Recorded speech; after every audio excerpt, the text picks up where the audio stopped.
오늘 우리에게 주신 하나님의 말씀 함께 보도록 하겠습니다. 신약 성경 마태복음 22장 1절부터 10절까지의 말씀 보도록 하겠습니다. 신약 성경 37쪽에 있습니다. 마태복음 22장 1절부터 10절까지의 말씀입니다.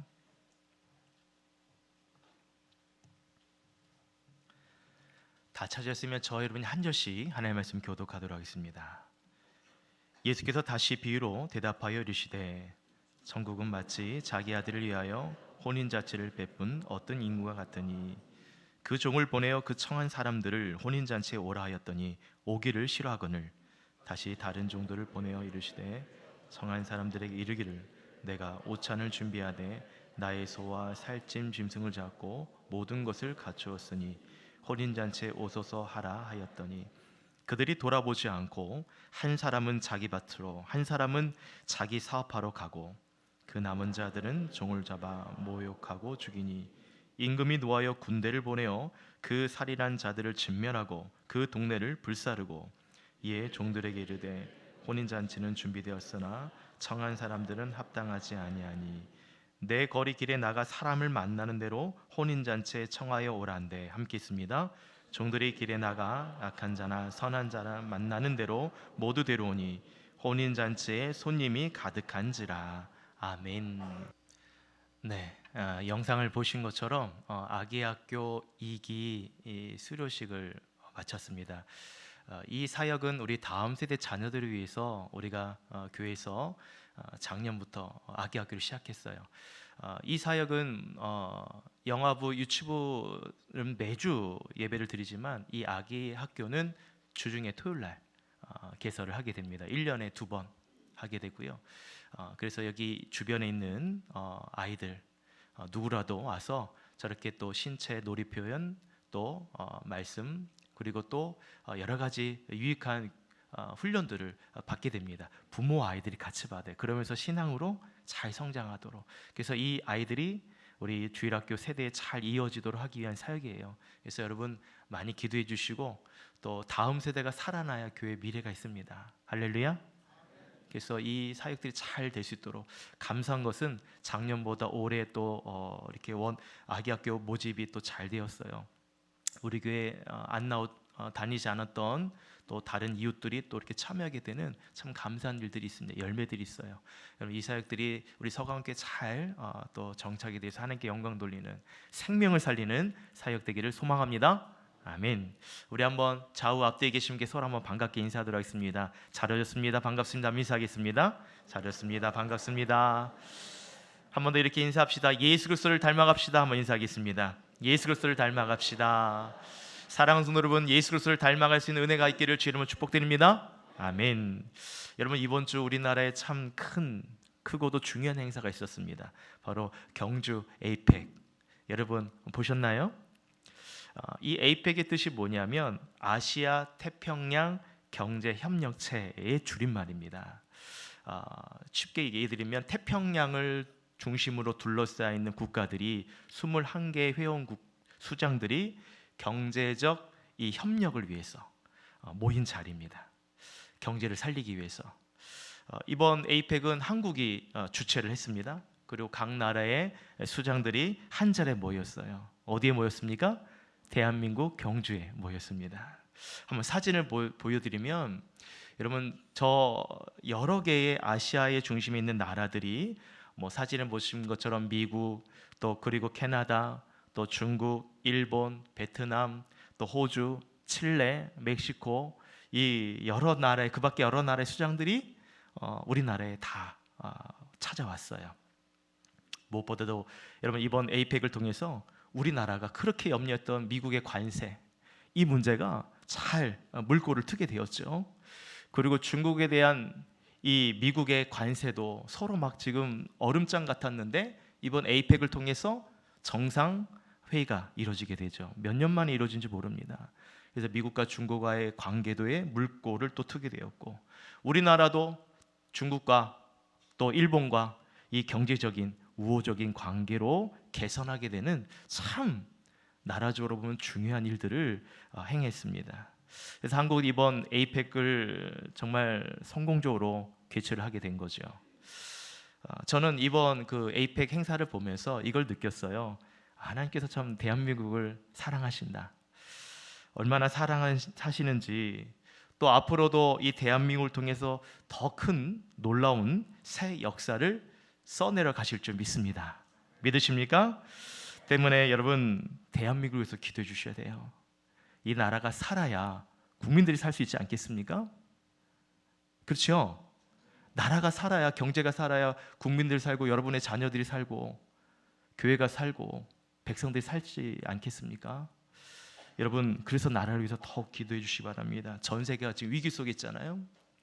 근데 우리나라를, 이 위기 가운데 있는 이 나라를 다시 기회로 삼아 주셨어요. 하나님께서 그렇게 위기를 기회로 삼도록 은혜를 주셨습니다. 여러분, 엔비디아의 잭슨 황 CEO 아시죠? 앞으로 미래의 먹거리는 AI가 지배한다. 그것에 정말 주도적으로 앞장서고 있는 그 사업가가 엔비디아 회장 잭슨 황이죠. 그 사람이 우리나라에 방문했잖아요. 여러분, 왜 왔습니까? 한국은 엄청난 잠재 가능성이 있기 때문에 왔어요. 그 사람이 얼마나 똑똑한 사람이에요. 앞으로 AI 시대를 열어가는 데 있어서 세계 유일하게 대한민국은 그런 역량을 갖췄다는 거예요. 어떤 부분에 있어서요? 제조업과 소프트웨어의 역량이 있어서 대한민국을 따라갈 나라가 없다는 거예요. 그러면서 여러분, GPU 26만 장을 우리나라에 줬잖아요. 이건 어마어마하게 많은 물량을 우리나라에 지금 제공해 주는 거예요. 그러면서 그 사람이 이렇게 말합니다. 한국은 지금이 기회입니다. 대한민국은 지금이 기회라는 거예요. 다시 살아날 수 있는 기회가 지금이라고 얘기를 하더라고요. 저는 그 이야기를 들으면서 제 안에 어떻게 해석이 됐냐면, 지금이 기도해야 될 때구나. 할렐루야. 지금이 전도해야 될 때구나. 할렐루야. 여러분, 왜 하나님께서 우리나라를 이렇게 축복해 주시고 정말 전 세계의 수장들이 모일 수 있는 자리, 그리고 이렇게 앞으로 AI 미래를 열어갈 그 대표적인 그 사업가가 왜 우리나라에 찾아왔습니까? 하나님께서 우리에게 기회를 주신 거죠. 어떤 기회요? 전도의 문이 열리는 기회를 주신 거예요. 할렐루야. 목소리가 작으시네. 여러분, 전도의 문을 열어주신 거예요. 왜 하나님께서 우리나라를 축복해 주셨겠어요? 이렇게 전도하라고, 영혼 살리라고, 복음 전파하라고. 여러분, 우리나라 지금 축복해 주신 줄 믿습니다. 그것을 알아야 돼요. 단지 우리나라가 뭔가를 잘 갖추었다, 여러분, 이것을 누릴 수 있는 것을 하나님께서 우리에게 주신 은혜라면 하나님이 기뻐하시는 것이 무엇인지 알아야 된다는 거예요. 그 바로 영혼 살리는 사역이에요. 복음 전하는 사역입니다. 여러분, 오늘 저와 읽은 본문의 내용도 마찬가지예요. 하나님께서 우리에게 놀라운 기회를 주시죠. 구원받을 수 있는 기회를 열어주셨어요. 오늘 말씀 보시면 어떤 임금이 아들을 위해서 혼인잔치를 베풀고 사람들을 초대합니다. 여러분, 이미 초대받은 사람들에게 오늘 말씀 보시면 다시 종을 보낸 거예요. 이 잔치에 올 수 있도록 청함을 받은 사람들을 초대하고 있는 것입니다. 근데 여러분, 오늘 본문에 보시면 놀라운 반응이 있어요. 뭐냐면 왕의 초대를 받은 사람들의 반응이, 오늘 3절에 한번 보시겠어요? 뭐라고 말씀하는지 같이 한번 읽어볼까요? 시작. 그 종들을 보내어 그 청한 사람들을 혼인잔치에 오라 하였더니 오기를 싫어하거늘. 여러분, 사람들이 지금 어떻게 반응하고 있습니까? 오기를 싫어하거늘. 여러분, 지금 초대를 거절하는 거예요. 왕의 초대를 거절하더라는 것입니다. 여러분, 다른 사람도 아니고요, 그 한 나라의 왕이 초대하는 것. 어떻게 왕의 초대를 여러분 거절할 수 있을까? 물론 사람마다 어떤 불가피한, 불참할 수밖에 없는 그 이유가 있으면 또 못 올 수도 있지요. 근데 오늘 말씀을 잘 보시면 청함 받는 사람들, 청한 사람들 모두가 오기를 거절했다는 거예요. 여러분, 어떻게 왕의 초대를 한두 사람도 아니고 이렇게 모두 초대받은 사람이 거절할 수 있습니까? 이거는 상식적으로 생각해도 이해가 안 되죠. 여러분, 이번 에이펙 정상회담을 할 때도 21개국의 수장들이 다 참여했거든요. 못 온 나라는 그 다음 수장의 역할을 하는 사람이 대표로 해서 참여했습니다. 근데 나라의 왕이 백성들에게 초대했는데 한 사람도 안 온다? 이건 뭔가 이상이 있는 거죠. 여러분, 초청받은 이들을 왕이 아무나 초대를 했을까요? 아마 왕과 가까우면서도 왕의 아들의 결혼을 정말 축하해 줄 사람들을 초청했겠죠. 여러분이 여러분의 자녀가 결혼을 할 때 여러분을 위해서 정말 축하해 줄 사람들에게 청첩장을 보내잖아요. 나와 아무 관련 없는 사람에게 청첩장 보냅니까? 저도 결혼할 때 저와 관련 있는 분들에게 청첩장 보냈지 아무 나와 관련 없는 분들에게 청첩장 보내지 않아요.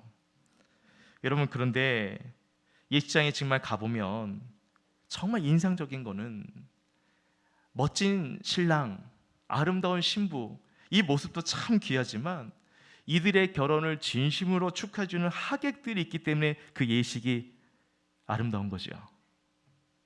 근데 여러분, 축하객이 없는 예식 한번 상상해 보세요. 축하객이 없는 예식. 왕이 아들을 위해서 거대한 이 잔치를 준비했는데 여러분, 아무도 그 결혼잔치에 하객들이 없다. 왕의 체면이 여러분 어떻게 되겠습니까? 또 그 아들과 결혼할 신부는 마음이 또 어떻겠습니까?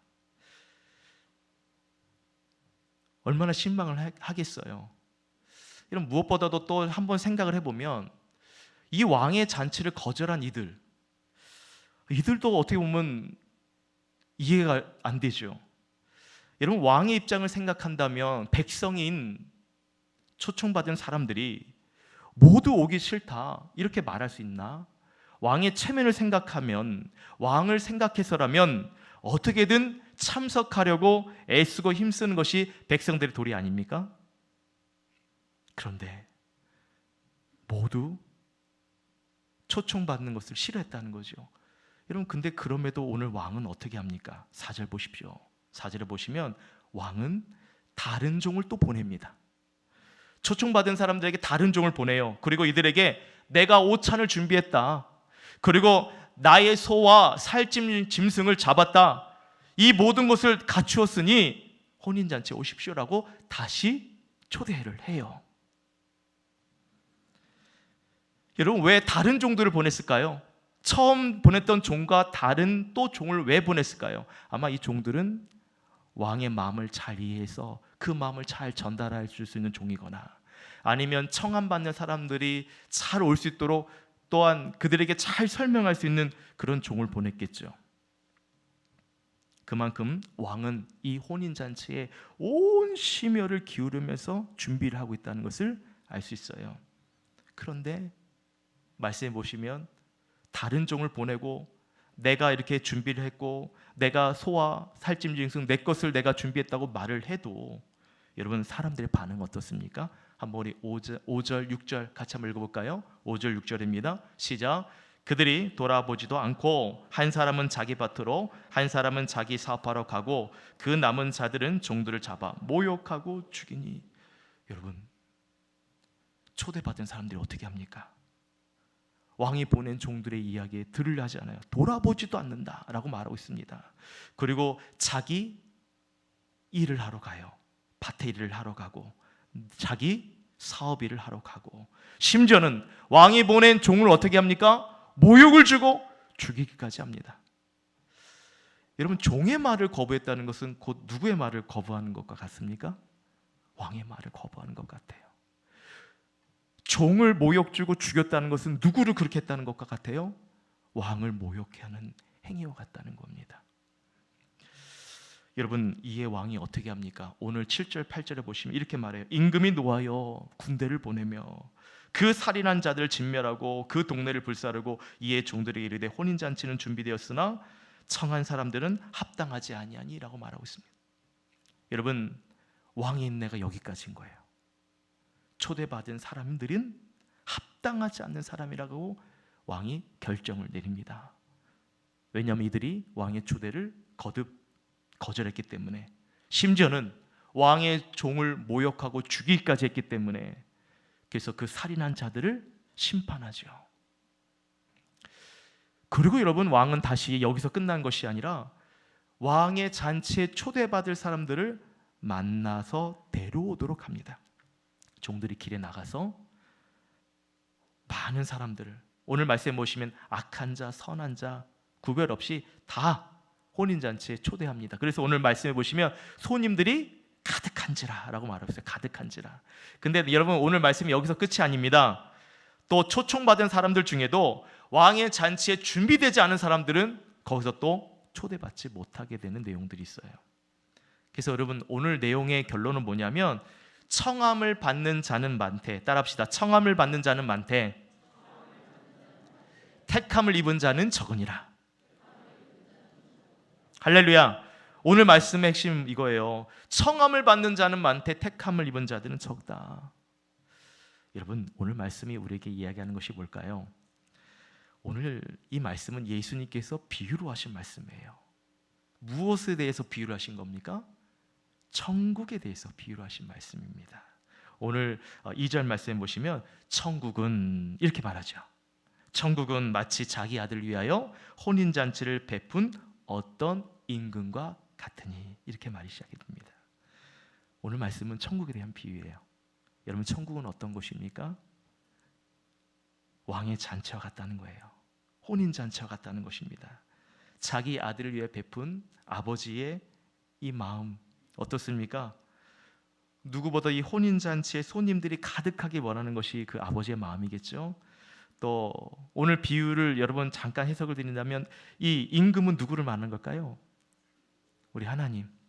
그리고 그 아들을 위해서 이 잔치를 벌인 그 아들은 누굴 말해요? 예수 그리스도를 말하는 거죠. 여러분, 혼인잔치는 예수 그리스도를 통한 구원, 그 최종적으로 완성될 천국의 잔치를 의미하는 거예요. 여러분, 왕의 초대를 받았다는 의미는 뭡니까? 이것은 천국에 올 수 있는, 구원받을 수 있는 그 기회, 복음을 듣게 하셨다는 거예요. 왕의 초대를 받았다는 것은 천국에 아직 간 것이 아니라 그렇게 천국에 올 수 있는, 구원받을 수 있는 복음을 듣게 하셨다는 거예요. 그래서 오라고 초청하는 것입니다. 근데 문제는 뭐예요? 초청은 받았지만 오기를 싫어한다는 거죠. 모든 사람에게는 여러분, 하나님 나라에 들어갈 수 있는 문은 열려 있습니다. 그런데 택함을 받은 자는 적습니다. 모든 사람이 천국의 문을 통과하지 못한다는 겁니다. 왜냐하면 오늘 본문처럼 초청을 거절하는 이들이 있기 때문에 스스로 구원을 포기하는 사람들이 있다는 것입니다. 왜냐하면 이들은 그 이유가 있어요. 지금 왕의 잔치보다 내 밭일이 더 중요하게 여기는 사람들이에요. 내 사업이 더 중요하게 여기는 사람들입니다. 또 어떤 부류가 있냐면 왕이 보낸 종들을 모욕하고 죽일 만큼 마음이 강팍한 사람들이 있다는 거죠. 여러분, 밭일에 매여 있는 사람에게 무엇을 요구해도요, 그게 들어오지 않습니다. 내 사업에 매여 있는 사람에게도 마찬가지예요. 아무리 얘기해도 들리지가 않아요. 마음이 강팍한 사람도 마찬가지죠.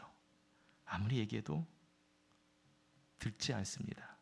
여러분, 이들의 공통점이 뭔지 아십니까? 자기의 삶에만 충실한 사람들이라는 거예요. 내 삶에 충실한 것 여러분 참 귀하죠. 그런데 문제는 내 삶 외에 다른 것은 중요하게 여기지 않는다는 것이 문제입니다.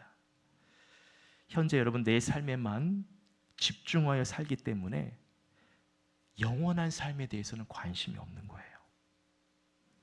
그래서 오늘 말씀을 보시면 사람들은 돌아보지도 않고 오라 말했죠. 돌아보지도 않고 내 밭일 때문에, 내 사업 때문에 마음이 강팍해서 여러분 돌아보지 않습니다.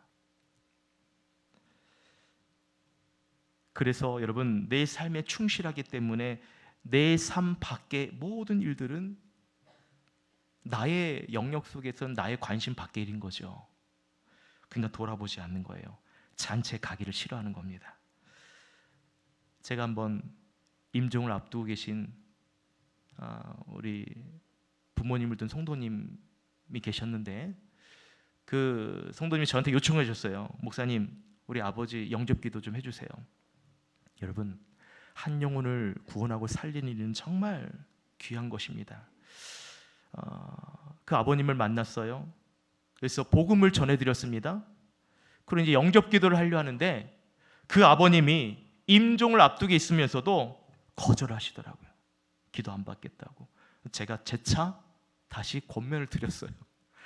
그리고 다시 복음 제시를 했지만 그 어르신께서 끝까지 그 죽음 앞에서도 복음을 받아들이지 않으셨어요.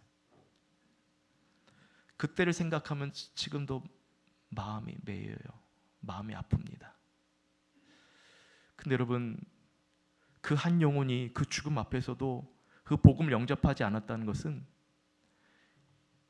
오늘 말씀처럼 돌아보지 않을 만큼 그의 마음이 강팍해졌거나 아니면 자기 중심적인 삶에만 집중했기 때문에 복음이 들어오지 않는 경우인 거죠. 여러분, 많은 사람들이 죽으면 그것이 끝이다. 대부분의 사람들, 믿지 않는 사람들은 그렇게 생각을 하잖아요. 근데 그렇지 않아요. 죽음 위에는 분명한 천국과 지옥이 있습니다. 성경 말씀에도 나와 있죠. 누가복음 16장에 대표적인 말씀이 거지 나사로와 부자의 이야기예요. 여러분, 부자건 거지건 모든 사람에게는 죽음이 찾아옵니다. 모든 어떤 사람이든지 다 생명 있는 사람에게는 그 죽음이 찾아와요. 말씀해 보시면 거지 나사로는 천사의 도움으로 아브라함의 품에 있습니다. 천국에 있는 거죠. 근데 부자는 음부의 고통 속에서 머물게 됩니다. 음부는 어딜 말해요? 지옥을 말합니다. 그럼 부자는 그 영원히 꺼지지 않는 불꽃 가운데, 말씀해 보시면 그 불꽃 가운데 괴로워하고 있어요. 여러분 생각해 보세요. 사람이 온 몸에 불꽃이 되어 있을 때에 여러분 그 고통, 내 살에 그 불이 뜨거운 불에 태워졌을 때 그 고통이 얼마나 괴롭습니까? 그런 고통이 있는 곳이 음부요, 지옥이라는 것이죠. 근데 여러분, 그 지옥에는 죽음도 없어요. 그냥 평생 고통만 남는 거죠. 여러분, 부자가 너무 괴로우니까 그제서야 자신의 형제들이 생각이 났어요. 그래서 내게 형제 5이 있는데 정말 저들에게 좀 얘기해서 이곳에 오지 못하도록 좀 도와주세요 라고 부탁을 해요. 근데 지옥에 있는 사람은 형제들에게 전도도 못합니다. 전도를 할 수 없게 되죠. 여러분, 그 내용이 성경에 기록되어 있어요. 많은 사람들이 여러분 선행을 하거나 또는 좋은 일을 하거나 또는 착한 일을 하면 천국에 갈 수 있다고 얘기하잖아요. 근데 여러분, 천국은 좋은 일을 한다고 선행을 한다고 갈 수 있는 곳이 아닙니다. 천국은, 따라합시다, 예수 그리스도를 나의 구주로 믿는 자만 천국에 갈 수 있습니다. 믿으십니까? 예수님이 예수 그리스도의 은혜로 구원받은 자, 그것을 믿는 자에게 여러분 천국에 갈 수 있는 기회가 있다는 거죠. 요한복음 3장 16절에 하나님이 세상을 이처럼 사랑하사 독생자를 주셨으니 이는 그를 믿는 자마다 멸망치 않고 영생을 얻게 하려 하심이라. 여러분 믿으십니까? 독생자는 누굴 말해요? 예수 그리스도를 말합니다. 예수 그리스도를 믿는 자에게만 멸망치 않고 영생, 영원한 생명을 얻을 수 있다는 거예요. 할렐루야. 17절 말씀도 이렇게 말하고 있습니다. 하나님이 그 아들을 세상에 보내신 것은 세상을 심판하려 하심이 아니요 그로 말미암아 세상이 구원을 받게 하려 하심이라. 18절, 그를 믿는 자는 심판을 받지 아니할 것이요 믿지 아니한 자는 하나님의 독생자의 이름을 믿지 아니함으로 벌써 심판을 받은 것이라. 여러분, 성경에서 분명히 말하죠. 하나님이 그 아들을 세상에 보내주셨어요. 예수 그리스도를 보내주셨습니다. 예수께서 이 땅에 오신 이유는 심판을 하는 목적이 아니라 구원을 받게 하기 위해서라는 거예요. 할렐루야. 그래서 왕이 아들의 잔치를 벌려서 사람들을 초대한 이유는 심판이 목적이 아니라 구원받을 수 있도록 하기 위한 잔치인 거죠. 생명잔치. 그 예수님을 믿어야 심판을 받지 아니할 수 있는데, 여러분 오늘 보십시오. 하나님의 독생자의 이름을 믿지 않음으로, 믿지 않는 건 뭐예요? 그들이 오기를 싫어하거늘. 그리고 내 사업, 또 내 밭일, 그리고 강팍해진 마음으로 살아가는 삶을, 그 삶에만 집중했기 때문에 여러분, 독생자 예수 그리스도의 이름을 믿지 않는 자들에게 심판이 임하게 된다라고 말씀하고 있는 것입니다. 그래서 여러분, 오늘 말씀을 다시 한번 기억하시기 바라요. 왕의 초대를 거절한 사람들은 결국 심판을 피해갈 수 없게 되었습니다. 그래서 왕은 말하지요. 혼인잔치는 준비되었으나 청한 사람들은 합당치 않다. 왜요? 오기를 싫어했기 때문에 그렇습니다. 내일에만, 내 삶에만 집중하고 그 외에 하나님 영혼 살리는 사역에는 관심이 없기 때문에 그렇습니다. 근데 여러분, 오늘 말씀은 그것으로 끝나는 게 아니라 오늘 말씀 보시면 왕은 혼인잔치를 닫지 않으셨다는 거예요. 왕은 노했지만 은혜는 거두지 않으셨다는 것입니다. 그래서 거리에 나가 사람들을 초대해라. 구원받을 수 있는 사람들 초대해라. 여러분, 이것이 의미가 뭐냐면 복음의 문이 처음에는 유대인들에게 열려 있었지만 그들의 거절로 인해서 이제 복음은 모든 민족들에게도 열려 있는 것을 말하고 있는 겁니다. 누구든지 악한 자나 선한 자나 스스로 구원받을 수 없다고 생각할 수 있는 모든 사람들을 여러분 초대할 수 있는 기회를 열어주신 거예요. 여러분, 그래서 셀프 파티는 그런 누구라도 올 수 있는 구원의 잔치입니다. 할렐루야. 왕의 잔치인 거죠. 누구라도 올 수 있도록. 여러분, 오늘 말씀을 통해 우리가 두 가지를 기억했으면 좋을 것 같아요. 첫 번째는 우리는 왕의 초청을 받은 자들입니다. 할렐루야. 여러분, 우리의 삶의 우선순위는 무엇입니까? 내 밭일, 내 사업, 그것이 아니라 영원한 혼인잔치에 참여하는 것이 중요합니다. 할렐루야. 이미 구원받은 우리는 그 초대에 감사해야 되고요, 그 은혜를 누리면서 살아가야 되는 거죠. 그 두 번째로 우리가 기억해야 될 것은 뭐냐면 우리는 왕의 초대를 나누는 종들이라는 거예요. 할렐루야. 왕의 초대를 나누는, 그러니까 우리도 종처럼 다른 사람들 초대하는 사람들인 거예요. 여러분, 왕의 잔치가 아직 문이 닫혀지지 않았어요. 길에서 만나는 사람들을 이 잔치에 초청하여 오라 라고 우리에게 지금도 말씀하신다는 거예요. 땅끝까지 이르러 복음의 증인이 되라. 세상 끝날까지 내가 너희와 항상 함께 있으리라. 우리는 왕의 신분을 받은 종인 줄 믿습니다. 만나는 사람들마다 그래서 이 잔치에 올 수 있도록 여러분, 우리도 청함을 얘기할 수 있는 종들이라는 거죠. 여러분, 이번에 우리 오늘부터 이 초청잔치에 셀 햄버 파티에 우리 김동원 목사님을 모시게 됐어요. 아시는 분도 아시겠지만 김동원 목사님께서는 은퇴를 하신 후에 암 진단을 받으셨어요. 폐암. 그래서 치료를 받는 과정 가운데 이게 또 전이가 됐습니다. 그래서 오랜 시간 항암을 받으시게 되었어요. 그러면서 그분이 결단한 게 뭐냐면 나처럼 암 환자들, 아픈 사람들을 위해서 말씀을 전해야 되겠다, 이런 각오로 그분이 암 진단 받은 이후에 유튜브에서 날마다 기가 막힌 이제 새벽 이야기, 말씀 이야기, 그 말씀을 유튜브에다 올리기 시작하고, 그러다가 이제 교회에서 초청을 하면 그분이 암에 걸리셨음에도 불구하고 그 몸을 이끌고 강단에 서셔서 말씀을 전합니다. 그래서 여러분, 오늘부터 이제 부흥회가 시작이 되는데, 여러분, 김동원 목사님 설교도 설교지만 이분이 살아 계셔서 전할 수 있는 설교를 들을 수 있는 기회가 아마 우리에게 마지막이 될 수 있어요. 마지막이라는 것은 우리에게 기회가 있다는 거죠. 그분의 하나님의 말씀을 들을 수 있는 기회가.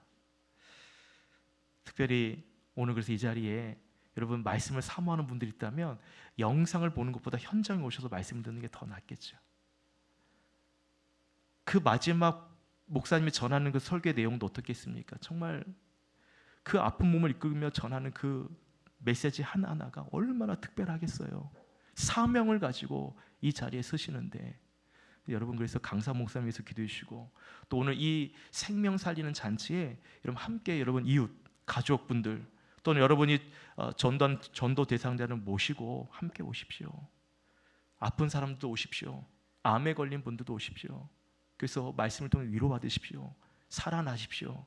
다시 하나님이 기뻐하시는 그 천국 백성으로 그렇게 초청받는 특별한 시간이 되기를 주님으로 축복드립니다. 그래서 여러분 초청 영상을 틀어드릴게요. 지난주는 그냥 의미 없이 설명 없이 영상을 봤다면, 오늘 이 스토리를 여러분 잘 이해하시고 이분이 어떤 몸을 지금 여러분에게 지금 이 초청 메시지를 보내고 있는가, 왕의 잔치에 여러분 오십시오 라고 초청하는 초청장을 여러분에게 보내고 있는데 지금 어떠한 마음을 보내 있는가, 여러분 영상 한번 보시고 함께 오늘 말씀에서 기도한 시간 갖도록 하겠습니다.